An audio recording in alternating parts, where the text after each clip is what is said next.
ወደ ዘዲ ቤት እንኳን በደህና መጡ። ዛሬ የምንወያየው እጅግ በጣም አወዛጋቢ በሆነ ነገር ግን ለአርኪኦሎጂ የቅድመ ምረቃ ተማሪዎች እጅግ ወሳኝ በሆነ ርዕስ ላይ ነው። መነሻችን ያው በ1960ዎቹ መጀመሪያ ላይ በፍራንሲስ አንጥሬይ እና በሮዶልፎ ፋቶቪች የተመራው የፈረንሳይ አርኪኦሎጂ ቡድን ያደረገው ግኝት ነው። በተለይ በሰሜን ኢትዮጵያና ኤርትራ በየሃና ማቴሪያ አካባቢ ያደረጉት ቁፋሮ። ልክ ነሽ።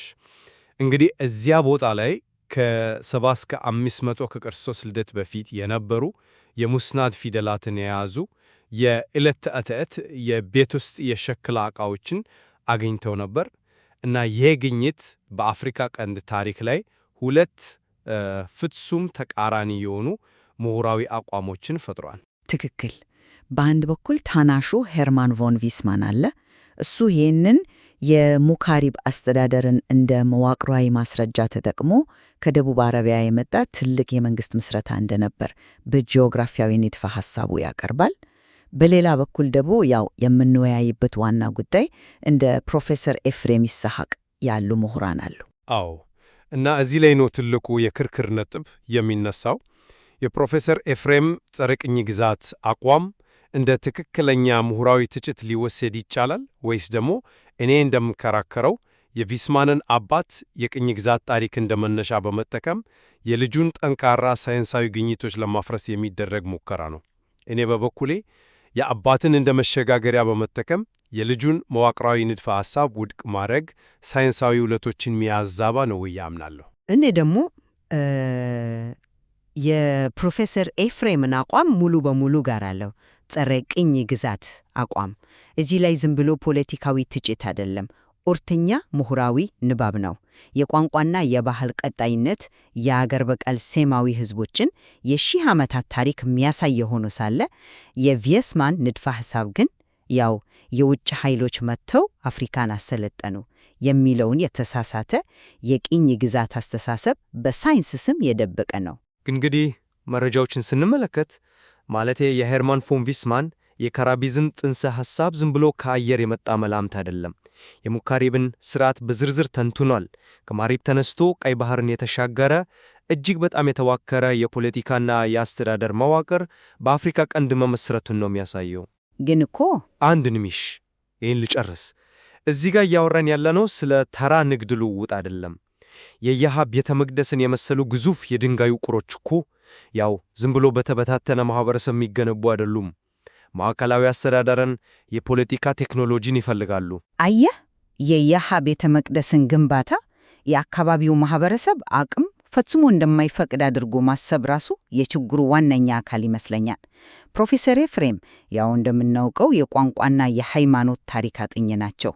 እሳቸው እነዚህን በሸከላ ላይ የተገኙ ጽሑፎች ሲመለከቱ ከባህር ማዶ የመጣ ፖለቲካዊ መዋቅርን አይደለም ያዩት። ታዲያ ምንድን ነው የሚያዩት? የሚያዩትማ የአፍሪካ ቀንድ ሴማዊ ህዝቦች የራሳቸው የሆነ የረጅም ጊዜ ታሪክና ማንነት እንዳላቸው ነው። የቪስማን አቀራረብ እኮ የውጭ ኃይሎች መጥቶ አሰለጠኑን የሚለውን ትርክት ነው የሚያስቀጥለው። ጽሑፎቹ ግን የህዝቡን ነባር አገር በቀል ታሪክ ነው የሚናገሩት እንጂ የውጭ ወራሪን አይደለም። አይ መረጃው ሌላ ቋንቋ ለሚናገረው። እስቲ የፋቶቪችን የ1962 እና 1966 ትንታኔዎች በጥልቀት እንመልከት። እዚህ ጋር ወሳኙ ነጥብ ጽሑፉ የት ላይ ተገኘ የሚለው ነው። የሙስናት ፊደላት የተገኙት በግዙፍ ሐውልቶች ወይም በነገስታት ቤተ መንግስት ላይ ብቻ አይደለም። አዎ፣ በቤት ውስጥ ዕቃዎች ላይ ነው። ትክክል። በዕለት ተዕለት መገልገያዎች በተለይም በጣም ሻካራ በሆኑ የወጥ ቤት ማሰሮዎችና ሳህኖች ላይ ነው። ይህ ማለት ምን ማለት ነው? የሳባውያን ባህልና ቋንቋ በሊሂቃኑ ዘንድ ብቻ ተወስኖ አልቀረም፣ እስከ ታችኛው የህብረተሰብ ክፍል ድረስ ማለቴ ወጥ ቤት ድረስ ጠልቆ ገብቶ ነበር ማለት ነው። የዳሞት ሰዎች እና የሳባ ሰዎች በአንድ ላይ ወጥ ቤት እስከ መጋራት ደርሷል። ይሄ በድንገት የተፈጠረ ባህል ልውውጥ ሳይሆን ስር የሰደደ እና በተዋቀረ የመንግስት አስተዳደር የመጣ ተጽዕኖ ነው። እዚህ ጋር እኔ ፍጹም የተለየ መደምደሚያ ላይ ነው የምደርሰው። ጽሑፉ በወጥ ቤት ዕቃዎች ላይ መገኘቱ ያንተን ወይም የቪስማንን የመንግስት ምስረታ መከራከሪያ ይበልጥ የሚያዳክመው ይመስለኛል። እንዴት? ምን መሰለህ፣ በእነዚህ መገልገያዎች ላይ በተደጋጋሚ የተገኘው የቱባ ወይም ቲቢአይን የሚለው ቃል የቤተሰብ፣ የነጋዴ ወይም የሙያ መለያ ምልክት መሆኑን አርኪኦሎጂስቶቹ አረጋግጠዋል። ማህበረሰቡ ያው ተራው ነጋዴና ግለሰብ ይህንን ፊደል በዕለት ተዕለት የኢኮኖሚክ እንቅስቃሴው ይጠቀምበት ነበር። ታዲያ አንድ ጠንካራ የውጭ አስተዳደር መጥቶ የተራ ሰዎችን ማስረው ስም አያወጣውም እኮ። የሚያሳየው ቋንቋው የህዝቡ የራሱ እንደነበረ ነው። በአካባቢው ለረጅም ዘመናት አብሮ ያደገ መሆኑን ነው። ማህበረሰቡ ራሱን የቻለ የንግድና የዕደ ጥበብ መደብ እንደነበረው እንጂ ከባህር ማዶ የመጣ አስተዳዳሪ ሁሉን ነገር ይቆጣጠር እንደነበር አያሳይም። የንግድ መለያ ምልክት መሆኑን አልቃወምም፣ ልክ ነሽ። ነገር ግን አንድን የውጭ የጽሕፈት ሴራት ተራው ማህበረሰብ ለዕለታዊ የንግድ መለያነት እስኪጠቀም ድረስ ስር እንዲሰድ በስተጀርባው ጠንካራ ማዕከላዊ አስተዳደር የግድ ያስፈልጋል። ይህ አስተዳደር ደግሞ ቪስማን በግልጽ እንዳስቀምጠው የሙካሪብ ስርዓት ነው። ግን ሙካሪብ የሚለውን ቃል ራሱ ሙካሪብ ማለት ዝም ብሎ ሃይማኖታዊ ማዕረግ አይደለም። ግዙፍ መስኖዎች ለማስተዳደር፣ ሰፊ የንግድ መስመሮችን ለመቆጣጠር እና እንደ ያምሰያያ ያሉትን አስደናቂ ሕንፃዎችን ለማሰራት የተዘረጋ የፌዴራል ማዕቀፍ ነው። ይህን ያህል የተወሳሰበ የፖለቲካና የኢኮኖሚ አስተዳደር በአካባቢው ዝም ብሎ በድንገት ተፈጠረ ማለት የሳባውያንን ሰፊ ጂኦግራፊያዊና ፖለቲካዊ እንቅስቃሴ ማቃለል ነው። አየህ፣ ልክ እዚህ ጋ ነው ትልቁ የትርጉም ልዩነት የሚመጣው። ሙካሪብ የሚለውን ቃል ራሱን በቋንቋ ትንታኔ መንጽር ስንመረምረው በጋራ ሴማዊ ስሩ ማቅረብ፣ ማሰባሰብ ወይም መሰዋት የሚል ትርጉም ነው ያለው። ፕሮፌሰር ኤፍሬም ይህንን በሚገባ ሲያብራሩ ስርዓቱ ከውጭ የመጣ የንጉሳዊ ወይም የፌዴራል መዋቅር ሳይሆን የቀንድ አፍሪካን የገዳ ስርዓት የመሰለ አገር በቀል እና አሳታፊ ማህበረሰባዊ መዋቅር ሊሆን እንደሚችል ነው የሚያስረዱት። ሰዎች በጋራ የሚመሩበት ስርዓት እንጂ የውጭ የበላይነት አይደለም። የገዳ ስርዓትን የመሰለ ያልተማከለ እና ያግድም የሆነ አገር በቀል መዋቅር ነበር ያልሽው ነጥብ ትልቅ ጥያቄ እንድናነሳ ያስገድደናል። አዎ፣ እስቲ አንሳው። የገዳ ስርዓት እጅግ ዴሞክራሲያዊ እና ያልተማከለ ስርዓት ነው። የየሃ ቤተ መቅደስ ግን አሰራሩን ስናይ እጅግ የተማከለ የጉልበት ብዝበዛ፣ ከፍተኛ የግብር አሰባሰብ እና የሰለጠነ የምህንድስና አመራርን ይጠይቃል። ይህ ደግሞ በባህሪው ያልተማከለ ማህበረሰባዊ አስተዳደር ሊሰራው የሚችለው አይደለም። ቪስማን ይህንን የሙካሪብ ማዕከላዊነት ሲያሳይ ዝም ብሎ ከመሬት ተነስቶ ሳይሆን መሬት ላይ ባለው ጥብቅ የአርኪኦሎጂ ማስረጃ ላይ ተደግፎ ነው። ማዕከላዊነት የግድ ከየመን መምጣት አለበት የሚለው አስተሳሰብ ነው ዋነኛው ችግር። የአፍሪካ ማህበረሰቦች በጊዜ ሂደት የራሳቸውን ሀብት አሰባስበው ግዙፍ ፕሮጀክቶችን የማካሄድ አቅም አልነበራቸውም ማለት አንችልም። ቋንቋው የጋራ ሴማዊ ስለሆነ ብቻ ስርዓቱም ቴክኖሎጂውም ሙሉ በሙሉ የውጭ ነው የሚለው የቪስማን መደምደሚያ ሳይንሳዊ ሳይሆን ፖለቲካዊ ነው። ፕሮፌሰር ኤፍሬም እኮ ይህንን ነው አጥብቀው የሚቃወሙት። የቪስማን ሥራ ከሳይንስ ይልቅ የቅኝ ግዛት ትርክት ነው። ልክ እዚህ ጋር ነው የውይይታችን ማጠንጠኛ የሚመጣው። ፕሮፌሰር ኤፍሬም የቪስማንን ንድፈ ሐሳብ የሚቃወሙበት ዋናው ምክንያት ከዚህ ከጸረ ቅኝ ግዛት አመለካከታቸው በመነሳት ነው። ታላቁ ኸርማን ፎን ቪስማን የጀርመን ምስራቅ አፍሪካ ቅኝ ገዢ እንደነበር ሁላችንም እናውቃለን። ሆኖም ልጁ ታናሹ ቪስማን በቱቢንገን ዩኒቨርሲቲ የጂኦግራፊ ባለሙያ ሲሆን ያቀረበውም ትንታኔ ፈረንሳውያን ባወጧቸው እውነተኛ አርኪኦሎጂያዊ ማስረጃዎች ላይ የተመሰረተ ነው። ፕሮፌሰር ኤፍሬም ግን የአባትን የቅኝ ግዛት ታሪክ እንደ መሸጋገሪያ ወይም እንደ ፒቮት በመጠቀም የልጁን ሳይንሳዊ ግኝት ጠላሸት ለመቀባት ነው የሞከሩት።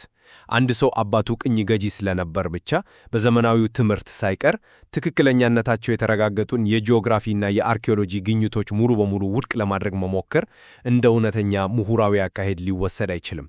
ይህ አካሄድ ሳይንሳዊ ውይይትን የሚያደናቅፍ ነው። የልጁን ሥራ ከአባቱ ታሪክ ነጥለን ማየት አንችልም የምለው ያለ ምክንያት አይደለም። ጉዳዩ አባቱ ማን ነበር የሚለው ብቻ ሳይሆን ልጁ የተጠቀመበት የትንታኔ መነጽር ራሱ የአባቱን የቅኝ ግዛት ዓላማ በሳይንስ ስም ሚያስቀጥል ሆኖ ስለምናገኘው ነው።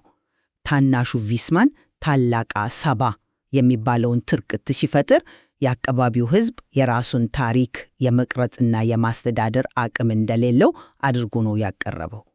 እንደዛ አላለም። አባቱ አፍሪካን በጦር መሳሪያ ቅኝ እንደገዛ ሁሉ ልጁ ደግሞ የአፍሪካን ታሪክ በጂኦግራፊያዊ ፖለቲካ ሲያሜ ቅኝ ሊገዛ ሞክሯል። ይህ ሆነ ተብሎ የአፍሪካ ቀንድን ሕዝብ ታሪክ አልባ የማድረግ አካሄድ ነው። ስለዚህ የፕሮፌሰር ኤፍሬም ጸረ ቅኝ ግዛት ትችት ትክክለኛ እና እጅግ አስፈላጊ ምሁራዊ ሥራ ነው። ያነሳሽው የታሪክ ባለቤትነት ጉዳይ ክብደት እንዳለው አልክድ። ነገር ግን ወደ መሬት ላይ ወዳለው ሳይንሳዊ እውነታ ስንመለስ ታናሹ ዊስማን የፈጠረው መዋቅር ዛሬም ድረስ በአብዛኛው ምሁራን ዘንድ ተቀባይነት አለው። እሱ በ1963 ባሳተመው ሥራው ላይ የተገኙትን የሙስና ጽሑፎች ስርጭት፣ የንግድ መስመሮችን እና የሃን ማዕከላዊነት በሚገባ በካርታ አስደግፎ አሳይቷል። አርኪኦሎጂ ሳይንስ ነው፣ ማስረጃን ነው የሚከተለው። ትክክል። ፕሮፌሰር ኤፍሬም የቋንቋና የሃይማኖት ታሪክ አጥኚ በመሆናቸው የቋንቋን ስር ሊያጡን ይችላሉ። ነገር ግን የአንድን ጂኦግራፊያዊ ፖለቲካ አወቃቀር ለማጥናት የዊስማን አይነት የቦታና የመዋቅር ትንታኔ ግድ ይላል። የጸረ ቅኝ ግዛት አቋም ተጨባጭ የሆኑ ሳይንሳዊ መረጃዎችን እስከ መካድነት ድረስ የለበትም። ሳይንሳዊ እውነታ የምትለው ራሱ የማን እውነታ ነው የሚለውን መጠየቅ አለብን። የ1963 እና የ1976ቱ የፈረንሳይ አርኪኦሎጂ ሪፖርቶች እዚያው ናቸው። መረጃዎቹ አልተቀየሩም። ግጭቱ ያለው መረጃው ላይ ሳይሆን ትርጓሜው ላይ ነው። ላንተ የዊስማን አቀራረብ ንጹህ መዋቅራዊ ጂኦግራፊ ሊሆን ይችላል። ለኔ እና ለፕሮፌሰር ኤፍሬም ግን ይህ መረጃውን በአውሮፓዊ የውጭ አሸናፊነት መነጽር የማንበብ ችግር ነው። አገር በቀል የሆነውን የቋንቋና የባህል ውርስ እንደ የውጭ ፖለቲካዊ ቴክኖሎጂ አድርጎ ማቅረብ በራሱ ተጨባጭነትን ያጓድላል።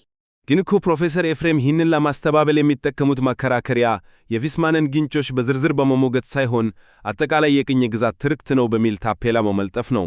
አርኪኦሎጂስቶች ያገኙት መረጃ ከማሪብ የመጡት ሰዎች በአካባቢው ፖለቲካዊ መዋቅር እንደዘረጉ በግልጽ ያሳያል። የሳባውያን ተጽዕኖ በስነ ሕንጻው፣ በሃይማኖታዊ ሥርዓቱና በጽሕፈቱ ውስጥ ጉልህ ሆኖ ይታያል። ይህን ሁሉ መረጃ የአገር በቀል ማህበረሰብ ተፈጥሯዊ እድገት ብቻ ነው ብሎ ማለፍ መረጃዎቹን በሚገባ ለማንበብ አይሆንም። ዊስማን አፍሪካን ታሪክ አልባ ለማድረግ አንሞከረም። የተከሰተውን ታሪካዊ ፍልሰትና ፖለቲካዊ አደራጀት ነው ያስቀመጠው። ፍልሰት መኖሩ ቁርናርን የማይክድም የሰዎች የንግድ እና የባህል ዝውውር በቀይ ባህር ዙሪያ ለሺህ ዓመታት የነበረ ነው። ችግሩ ፍልሰቱን ወደ አገዛዝ፣ የባህል ልውጡን ደግሞ ወደ መንግስት ምስረታ የመቀየሩ ላይ ነው። ዊስማን ታላቋ ሳባ ብሎ ሲሰይም የአካባቢውን ሕዝብ ነባር ማንነት ሙሉ በሙሉ አጥፍቶ በውጭ ኃይል ይተካዋል። የጸረ ቅኝ ግዛት ምሁራዊ ተግባር ማለት ይህንን የተዛባ ንባብ ማስተካከል ነው።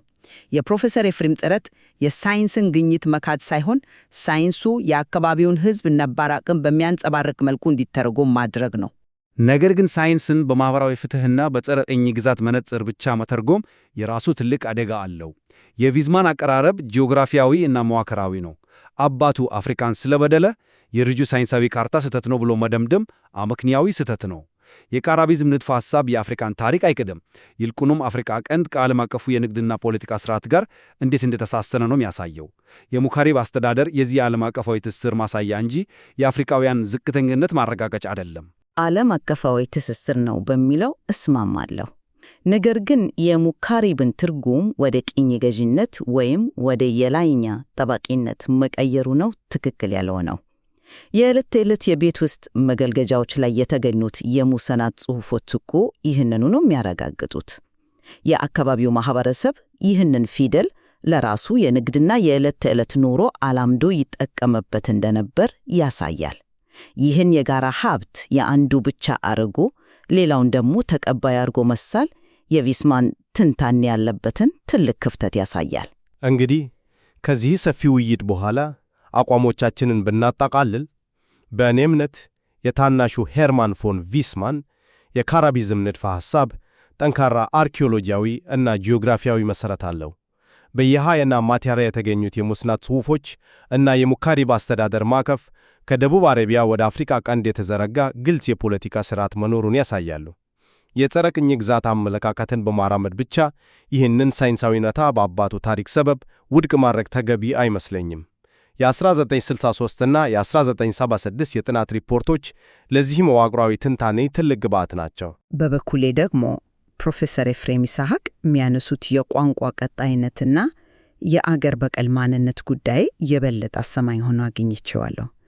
ጽሑፎቹ በዕለት ተዕለት የሸክላ ዕቃው ላይ መገኘታቸው ሕዝቡ ቋንቋውን እንደራሱ አድርጎ ይጠቀምበት እንደነበር ያረጋግጣል። የቪስማን ንድፈ ሐሳብ የአባቱን የቅኝ ግዛት አስተሳሰብ በታላቋ ሳባ ስም ያስቀጠለ በመሆኑ ጠንካራ ምሁራዊ ትችት ሊቀርበት ይገባል። የአርኪኦሎጂ መረጃዎቹ የአካባቢውን ሕዝብ አቅምና ነባር ታሪክ በግልጽ የሚያሳዩ ናቸው። በሴማዊ ታሪክ ምርምር ውስጥ ጸረ ቅኝ ግዛት አመለካከትን ከሳይንሳዊ ግኝቶች ጋር ማመዛዘን ምን ያህል ውስብስብ እንደሆነ ከውይይታችን መረዳት ይቻላል። አንድን ታሪካዊ ግንጥ በመዋቅራዊ ጂኦግራፊም ሆነ በቋንቋ ቀጣይነት መነጽር ማየት የራሱ የሆነ ጠቀሜታ አለው። ታሪክን መረዳት ተለያዩ አመለካከቶችን በጥልቀት መመርመርን ይጠይቃል። በዚህ ርዕስ ዙሪያ ገና ብዙ ሊመረመሩ የሚገባቸው ጉዳዮች አሉ። ምርጫውንና ተጨማሪ ጥናቱን ለተከታታዮቻችን ትተናል። በዛሬው የውይይት መድረካችን አብራችሁን ስለነበራችሁ አመስግናለን።